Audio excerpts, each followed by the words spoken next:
Welcome, ladies and gentlemen, I'm ScrapMan, bringing you another episode of Scrap Mechanic, and we are in the challenge builder because we are going to be building our very own challenge this time, and I figured we could probably do some pretty cool golf stuff given the new ball spawners and more importantly, the ball socket, because when the ball reaches the ball socket, it automatically kind of goes into the socket.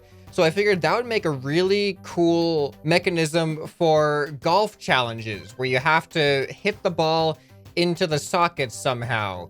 Now, we can probably make a series of challenges, like a challenge pack where it gets progressively more and more difficult. So let's start with the first one for now. I don't know how much time this is going to take, but we'll get through as many as we can.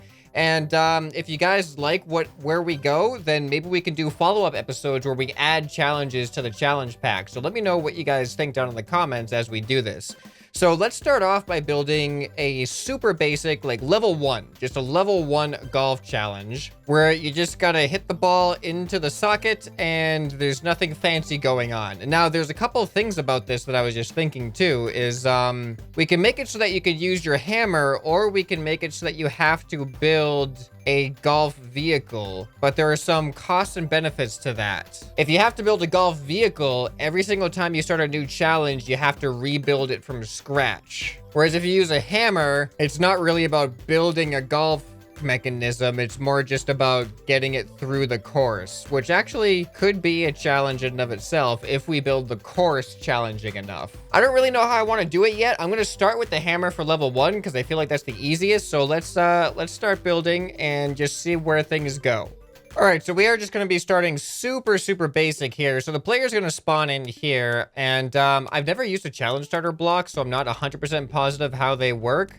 But I'm pretty sure that if we hit this switch, it's connected to the starter block, that'll start the challenge, and then the ball spawner should automatically spawn in a ball once the challenge starts, as indicated by the description here. And if the ball falls off, it should come back here. Now, unfortunately, there's no way that I can think of to record strokes like a normal golf game. So rather than a stroke-based golf game, it's more of a time trial-based golf game where you just gotta hit the ball into the hole as quick as you can, and faster equals better, as all of the challenge mode stuff kind of goes. So I've given a bunch of hammers in this box here, so now I'm just gonna build the rest of the field, and we're gonna make a hole and test out the challenge and see how level 1 works.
ladies and gentlemen, here is golf challenge number 1. So it's a super simple hole. It's just completely straight. You got to hit the ball from here and then get it into here. I guess the biggest hazard is don't hit it so far that it falls off the edge. Now, this is set up so that once you get the ball in here, underneath there is a goal platform, and this goal platform gets triggered by the ball receiver. So then presumably once that is triggered, then all you have to do is kind of stand on the hole and then you complete the challenge. So why don't we do a test and make sure that it works the way as intended. All right, here we are. We've spawned in, and now all we gotta do is hit the button. The ball spawns in. We need to make sure that we get our hammer, and the timer has started. So now if we just hit it, oh wow, these things actually, these are bigger than I remember. Oh, can we get one? Oh no, it's so close to being a hole-in-one hole. I should make it a little bit closer, shouldn't I? But now it's actually kind of hard to hit it. Oh boy, I failed the easy hole. I actually failed the easy hole. But as you can see, the ball spawned. Actually, no, I was testing the fail condition, making sure that the ball spawns in. That's all I was doing, completely intentional. All right, so we're just gonna restart. We're gonna do it for real now. Oh, I gotta remember to grab the hammer before we actually do the thing. All right, so now let's see. Can I? Oh, that was terrible. You know what? Wait, I think I can do this in one hit. I think the secret is you actually gotta hit it on top, and that gives it some front spin. Well, you actually gotta hit it. There we go. Oh yeah, look at that. Here we go, hole in one. Come on, you can do it. You can do it, buddy. Get in there. Yeah, okay, maybe not. What? Oh, I colored the, oh, interesting.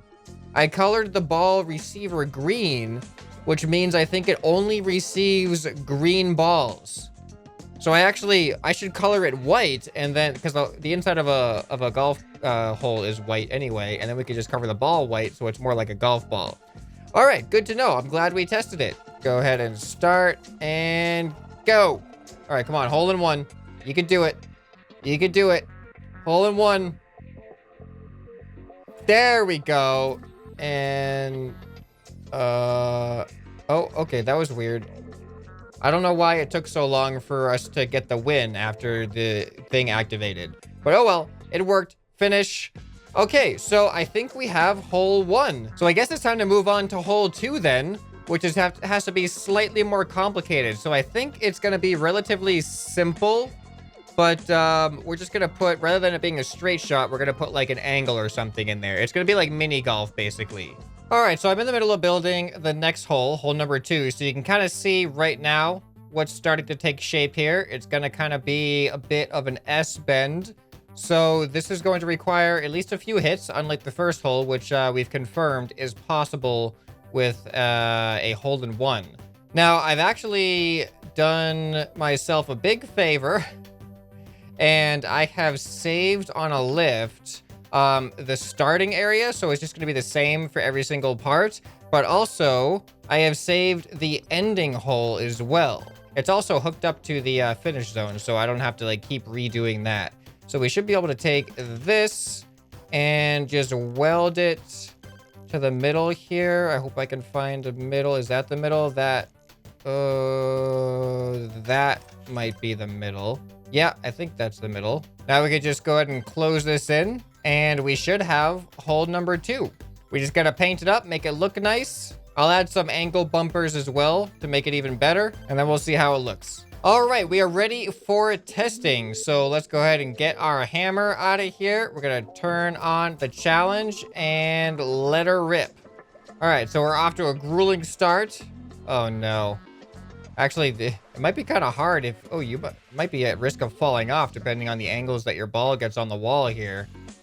But the ball actually bounces off the walls pretty nice. So now, gentle into the hole. And there we go, 22 seconds. Not bad at all. This is good. This is like a legitimate golf game almost, other than the fact that we're not counting strokes. But the fact that you actually have to get it into the hole and it registers that is really awesome with the challenge builder. So I think I have time to create one more hole. So let's get on to hole number 3. I'll have to think of something a little bit more fancy for hole number 3. And then I'll want your feedback in the comments to let me know if you'd like to see a continuation of this challenge pack. All right, so here we are ready to build in challenge 3. I got the start spawned in here, and I think we're gonna do something a little bit more complicated, but also classic for mini golf. We're gonna do like the classic windmill obstacle. in which we have like the hole with the windmill and you got to try to get it in between the windmill blades. And then I'm going to do a couple of other fancy things at the end as well. But I do think that future challenges, not this one, I don't think, but future challenges are going to get a lot more risky, where there's actually going to be areas where your ball might be prone to fall off. Yeah, so I think there might be chances to lose on some future challenges. I think this one might be a little bit time-lapse worthy, so let's get to it.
All right, ladies and gentlemen, I think the third challenge is ready. So, obviously, we got our windmill here. You got to get the ball through the windmill. Oop, I missed a paint spot right there. And then your ball is going to get split off into one of two directions. And then you have to go around and into the hole. So let's go ahead and give this thing a try and see if it's possible. All right, we are in and ready to test it. And I'm seeing a very annoying discrepancy. It appears as if I've added an extra block width here. So I'm gonna have to fix that because that's unacceptable. It is totally unacceptable. All right, now this thing is ready for testing. So let's go ahead and activate the challenge. And I don't even know if I can really time this, but oh, I need to get closer apparently. And oh, I need to get closer apparently. And there we go. Oh no, no, no, no, no, no, no. Well, I mean, we're testing the all the conditions, right? We got to make sure that this thing works the way that it's intended to work. We just gotta get the ball every single time. All right. Calm down, ScrapMan. Calm down, ScrapMan. We actually don't just hit the ball all random. There we go. Ooh, watching that. I was gonna say watching that happen makes me think you might be able to hit the ball off the course, but now that I think about it, who cares? You know, who cares if they hit the ball off the course? If they're gonna get that reckless with these things, then let them. All right, another thing I'm noticing is what I want to add are angle blocks here for these corners. Good thing we played this. Now I'm seeing the things that are missing now that I'm playing it. So let's go ahead and do that. All right, there we go. Angles have been put in. Now let's play this thing for real. All right, here we go. Starting the challenge. Ball spawned in. This time we're going to do it for real. We're not even messing around there. Just get through the thing. Dang it. Just get through. There we go. We're not messing around this time. All right. I mean, we might as well just hit it again. There we go. Yes, much better with the angles there. Oh, boy. Okay, can I get behind the ball here? I'm going to have to hop up on here. There we go. Are you kidding me? Are you kidding me right now? I'm finding every way possible to just mess up this challenge, apparently. I'm impressed with myself, to be honest. I did not expect this challenge to have that many things that could go wrong. All right, and there we go. We could do that totally faster if we wanted to, but we were just making sure that this challenge is actually going to work. 39 seconds. So there you have it. What do you guys think of the mini golf challenge mode idea? Do you think we should continue with this? Should we make this kind of like a challenge mode builder series where we build these golf challenges and make them harder and harder and harder? I mean, you could really get overly complex where it might even take more than one episode just to build a single hole. So yeah, I'm looking forward to your feedback. And I don't know if you guys saw, but I've built a challenge before called like the ScrapMan half pipe challenge or something. You can check it out right here on the end screen. If you haven't seen it, definitely watch it. And if you have seen it, go ahead and check out another video on the channel. Anyway, this has been ScrapMan, and I'll see you next time. Bye.